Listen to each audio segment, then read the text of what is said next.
Et ben, ces grands groupes, par exemple en 2019, ont engrangé plus de 63 millions d'euros d'aide publique. Donc l'aide publique, c'est notre argent, c'est ton argent, c'est mon argent.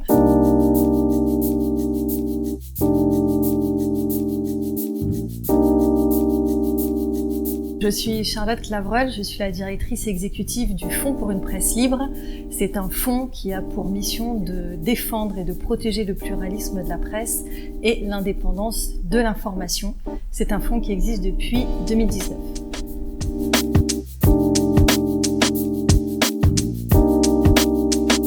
L'indépendance d'un média, c'est une définition qui a été donnée par le SPIL. Alors, ça s'évalue à l'aune des conflits d'intérêts qu'on peut rencontrer dans le cadre d'un média. Des conflits d'intérêts qui peuvent être politiques, commerciaux ou industriels. En fait, un média indépendant, ce qu'on va rechercher aussi, c'est la viabilité du modèle économique qui a été mis en place par le média. C'est vrai que il y a différents modèles économiques qui existent pour les médias indépendants. Et l'idée, c'est que le média ait un modèle économique pérenne pour qu'il puisse durer dans le temps.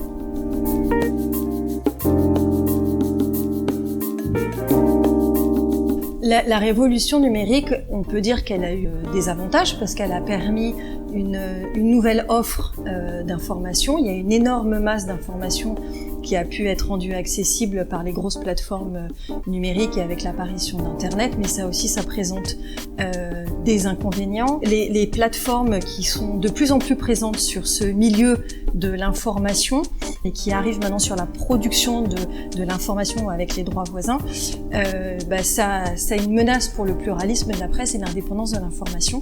Il y a une directive européenne qui a été adoptée il y a très peu de temps sur les droits voisins. La France fait partie des premiers pays à mettre en place cette directive au niveau sur le territoire national. Le principe, c'est que chaque média peut bénéficier de rémunération, mais l'inconvénient, c'est que ces grosses plateformes numériques, puisque sont Google, Facebook,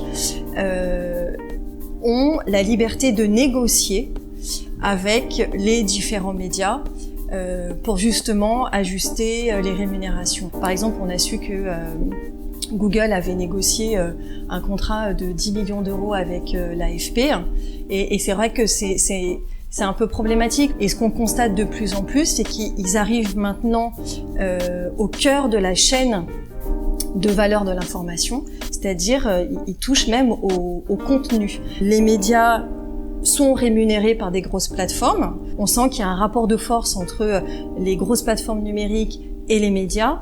Ça crée aussi comme une espèce de rente privée pour ces médias qui, en plus, engrangent un nombre incalculable de millions d'aides publiques à la presse et ça crée une distorsion de concurrence. Il y a aussi ce phénomène et qui est en train de s'accélérer de la concentration des médias avec des concentrations verticales, horizontale, en diagonale. Une menace, comme je disais tout à l'heure, sur ce pluralisme de l'information, que l'achat de médias n'est pas qu'économique, qui n'est pas qu'un avantage économique, mais qui est aussi, c'est un achat d'influence et d'objectifs idéologiques.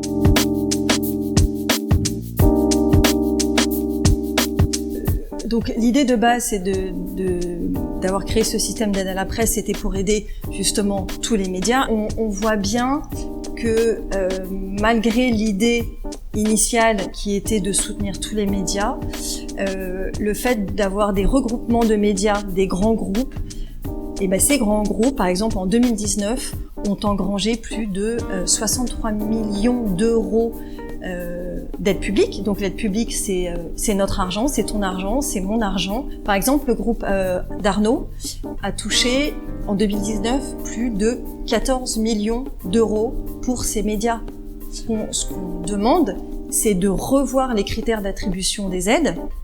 Alors, de mettre en place un critère d'indépendance effective des médias et que ces aides n'aillent pas à ces groupes qui sont aux mains d'immenses fortunes privées. Cet écosystème de la presse indépendante en France a énormément de besoins, a des besoins financiers, mais les aides qui sont disponibles sur les 800 millions d'aides à la presse il y a largement plus de la moitié, voire les 2/3 qui vont à ces grands groupes de presse. Ils sont dans l'industrie, dans l'armement, dans la téléphonie, dans le luxe.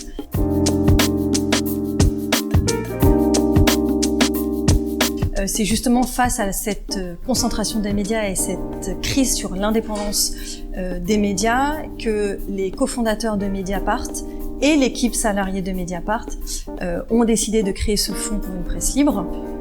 Le fonds, pour remplir cette mission, agit à 2 niveaux. Le premier niveau, c'est d'accorder un soutien financier à l'écosystème de la presse indépendante.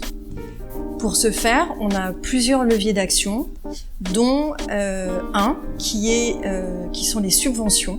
Donc, dans le cadre d'appels à projets qu'on publie une fois par an, on accorde des subventions à des médias qui ont candidaté au fonds et qui nous présentent des projets avec une innovation éditoriale assez originale, qui apporte une plus-value à l'écosystème, à cet écosystème de la presse indépendante. Le deuxième levier d'action, alors, c'est les avances remboursables.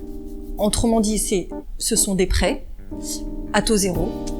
Pourquoi on a mis ça en place? Parce que en échangeant énormément avec les médias, on s'est rendu compte qu'ils n'avaient pas accès aux établissements bancaires, parce que c'est pas une activité rentable en tant que telle. Donc, on leur avance de l'argent. Dans le cadre de notre appel à projet, en ce moment, on a jusqu'à 45 000 € d'avance remboursable par projet. Et on a envie que ce soit un peu perçu comme un label, et donc un label d'indépendance qui permet après aux médias d'aller chercher éventuellement d'autres investisseurs ou d'autres aides. Et le troisième levier d'action qu'on a, c'est on propose d'entrer au capital de médias. Alors évidemment, de manière très minoritaire, on ne va pas reproduire le phénomène de concentration des médias en rentrant au capital. On a un rôle de vigie en étant dans le capital du média.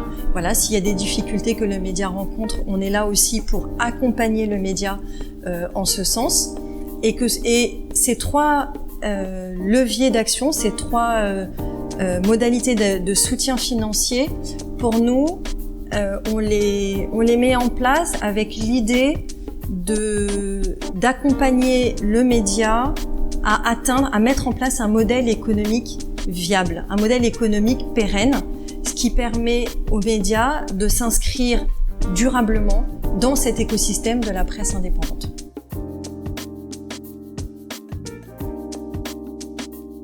Donc, en tant que porteur de projet, tu as présenté ton dossier au Fonds pour une presse libre. Le dossier est examiné par ce conseil stratégique composé de 9 experts. Il y a une première sélection où les experts se réunissent et après on établit une liste des auditions, des dossiers qui vont être auditionnés par les experts. Alors le calendrier varie, par exemple au début on pouvait prendre, ça pouvait durer 1 mois et demi ou 2 mois l'instruction. Là par exemple dans le cadre du dernier appel à projet, on a reçu 44 candidatures, ce qui est 2 fois plus que d'habitude. Donc là en général, le calendrier va être prolongé. Mais donc une fois qu'il y a eu cette audition, le conseil stratégique se réunit pour restituer et pour décider quel média va être retenu. Et après, le conseil stratégique fait des recommandations au conseil d'administration.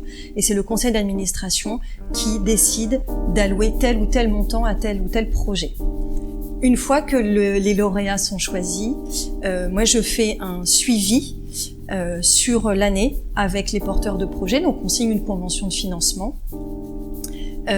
Et régulièrement, donc je vais les rencontrer, je leur demande de me faire un retour.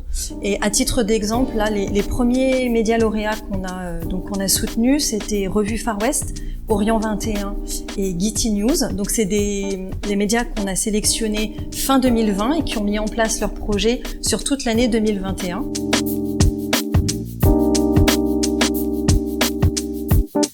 Puisqu'on est un fonds de dotation, nous n'avons pas le droit de toucher de l'argent de l'État. On n'a pas le droit de recevoir d'argent public. Donc on fonctionne que par des dons. Des dons de particuliers, des dons, ça peut être d'entreprises ou de fondations. À l'heure actuelle, nous comptons un peu plus de 2400 donateurs. Voilà, principalement ce sont des particuliers ce sont des personnes qui peuvent faire des dons uniques, mais on a de plus en plus de personnes qui font des dons récurrents. Donc mensuels, ça peut être 3, 4, 10, 30 euros régulièrement qui nous donnent.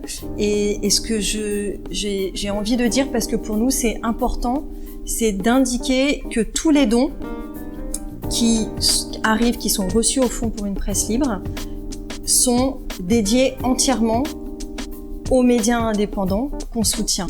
Donc ça c'est quelque chose de très important que nous on a envie de faire en tant qu'acteur de la presse indépendante et à mon sens, le Fonds pour une presse libre a toute sa place dans ce paysage. On a été entendu par la commission d'enquête sénatoriale qui a été créée il y a quelques mois sur justement la concentration des médias et les menaces que ça fait peser sur notre démocratie. Donc voilà, c'est le Fonds pour une presse libre est une innovation en France parce que c'est le premier fonds de dotation dans le domaine de la presse qui s'est vu reconnaître une mission d'intérêt général.